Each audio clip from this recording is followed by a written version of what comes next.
Ito po yung mga tanim ko. Oh. Kamuti po yan. Ayan, didiligan ko po. Ito po yung basil. Yan po yung ginagawang pesto sauce. Ayan. Nalanta po ito. Oh.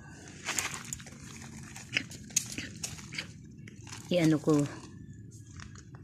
Ilagay ko sa mas magandang paso. May paso ako na isa doon. Ito po mga kalachuchi. Yan. Ito po yung pinya na hangin. Ayan po yung talong. Yung lumang talong po. Ito naman po yung mga kamote. Tingnan niyo po yung mga flowers ng kamote. Ayan. Andun po yung yung sili. Ito po. Ayan. Ito po ay sili, yung Taiwan na sili, yung mahabang manghang, hindi labuyo po. Ayan, binili ko po ito sa palengke. Ayan, yan po, 6 po yan. Ayan, 1, 2, 3, 4, 5, 6. Saka yung talong, ito pong talong dadalawa lang po kasi ito po yung sobra sa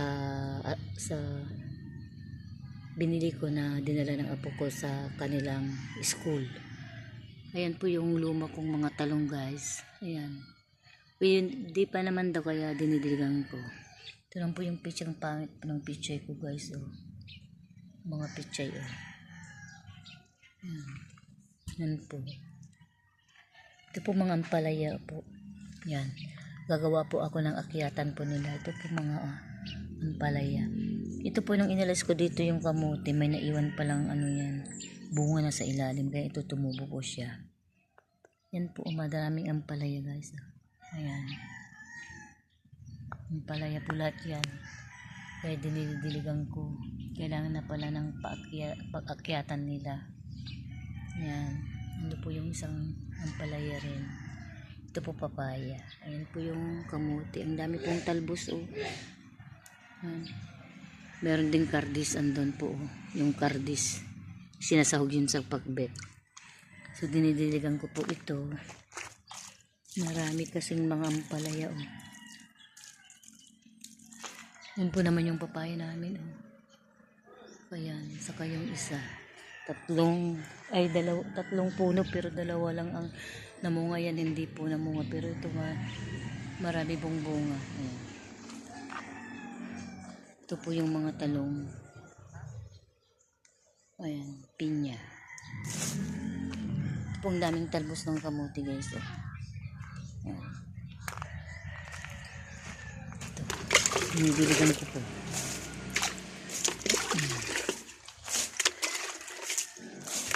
Dalawang beses po kong magdilig sa mga sili saka talong doon kasi nalalanta sa init ng panahon.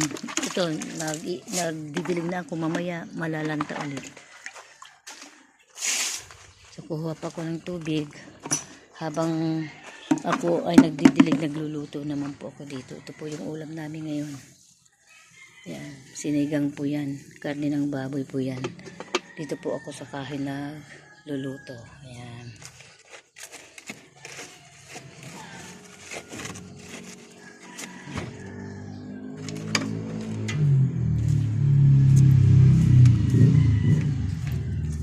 Pero kanina nilagyan ko yan ng uling. Ayan, dinagdagan ko lang po ng kahoy. Ayan, mag-igib na naman ako. Inalis ko yan kasi balkin na po yan. Ito pong halaman lang dito sa bahay. Ayan. Ayan, dito po ako mag-iigib.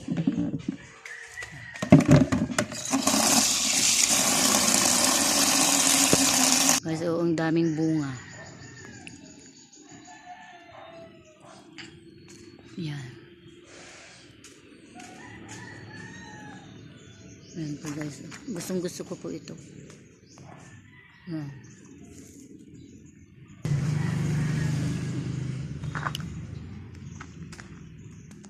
Ayan po, guys.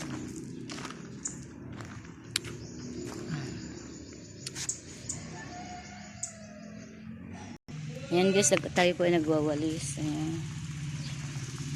Nagwawalis po ako habang magdidilig. Didilig pa ako.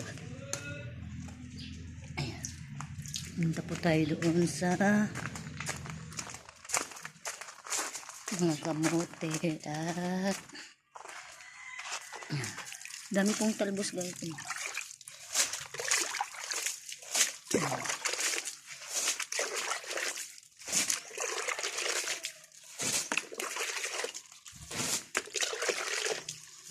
Kapon nilinis ko pa doon.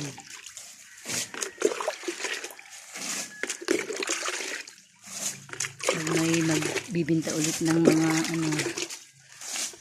matis, mga sili, okra, bibili ako.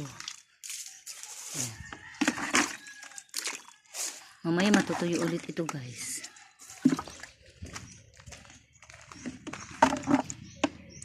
One, two, three. 6. Putol pala yung isa. 7 pala ito. Ay 8. Itong sili. Pero putol ito oh.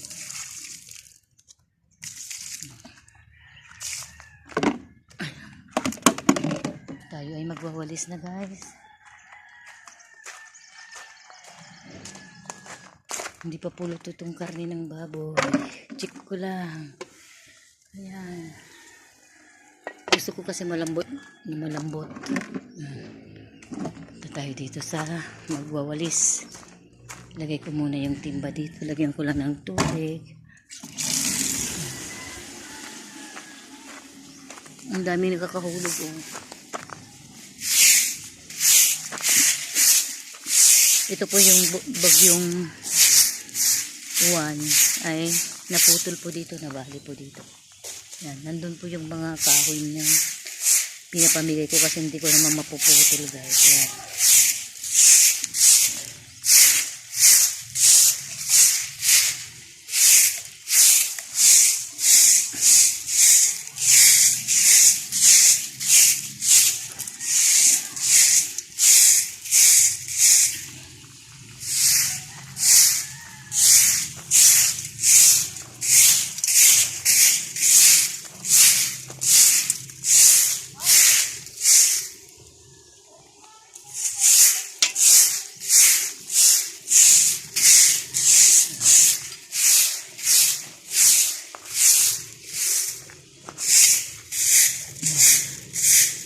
Kaya maraming langgam po dito sa amin dahil po dyan o yung matatamis na yan o.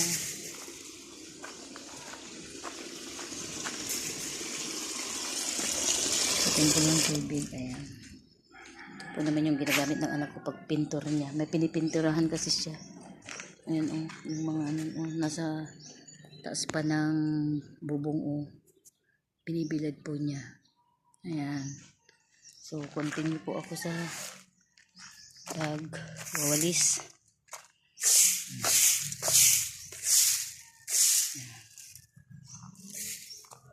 Doon ginawa ko po. Nilagay ko po yung sinabit ko po. Yan. Sinabit ko po. Ito naman para sa mga plastic po na isa. Yan. Ito po yung mga kahoy namin pero hindi ko kayang kaya papamigay ko na lang. Wala naman pong magpuputol niyan na kailangan ng lalaki. Yan po yung mga bisikleta. Yan po yung mga bisikleta. Kaya dapat araw-araw magwalis po dahil sa itong mga dahon. Ano ang tawag ba sa Tagalog niyan? Sa amin kasi sarisa.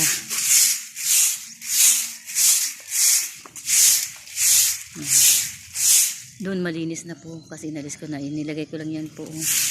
Mabigat po yan. Nung unang panahon pa yan. Nung maliit pa lang ako, baka yan ay 50 years na pong haligi. Antik na po yan.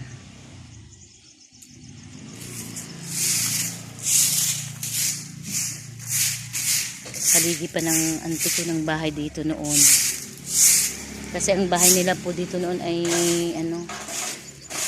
mahaba hanggang doon sa harap, hanggang dyan sa likod dyan.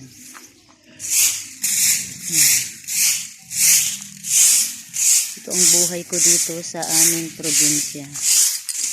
Dahil ako po ay mahirap, as in na mahirap po.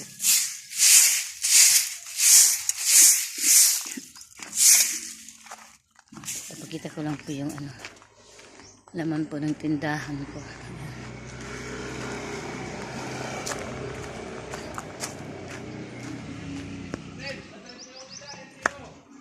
Ayan po oh.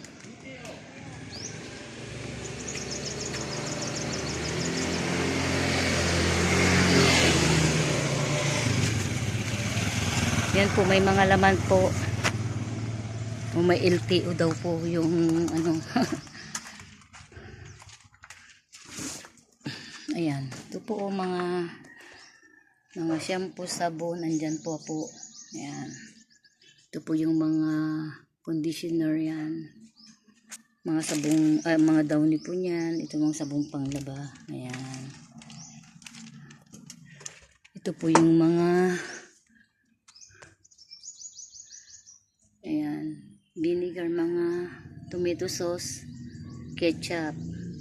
Ito na lang po na saka sweet chili sauce, soy sauce, stir fry po yan, saka patis. Ayan po yung mga dilata. Andyan po yung mga dishwashing soap na, yung iba na bili na. Ito yung sabon ko na bar, saka yung mga doon, Clorox. Ayan po, Magic Sarap. Ito po yung kape, gatas, cappuccino, saka gravy po ito. Ito po yung mga palaman po niya. Ayan.